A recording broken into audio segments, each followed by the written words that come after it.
ከጨለማ ያልወጡትን ከሞት ቀጠና ያልወጡትን ከድንቁርና ያልወጡትን ወንጌል የተከደነባቸውን በሰፈር ተረት እድናለሁ ብለው ራሳቸውን የሚያሞኙትን እግዚአብሔር የተጋረደባቸው እንዲፈታላቸው ጨለማውን እንዲያበራላቸው አምላካችን እግዚአብሔርን እንለምነዋል። ኃጢአት ባርነትና እስራት ሰውን መፍታት የሚችለው የቻለው አምላካችን መድኃኒታችን ኢየሱስ ክርስቶስ ነው።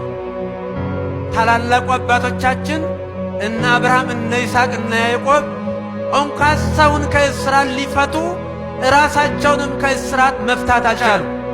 ነገር ግን ሰውን ሁሉ ከእስራቱ እንዲፈታ ከኃጢአት እስራት ከባርነት እንዲፈታ ከሞት እንዲፈታ ከባህሪ አባቱ ወደ ምድር የተላከው ጌታችን አምላካችን ኢየሱስ ክርስቶስ ብቻ ነው። ክብርና ምስጋና ለአምላካችን ይሁን። ነቢያትን ሄዳችሁ ፍቱ አላለም። ቅዱሳንን ሄዳችሁ ፍቱ አላለም። ራሱ ሊፈታን የመጣ በገዛ ስልጣኑ የዲያብሎስን ጽኑ እስራት ፈቶ በጥሶ ነፃ አውጥቶናል።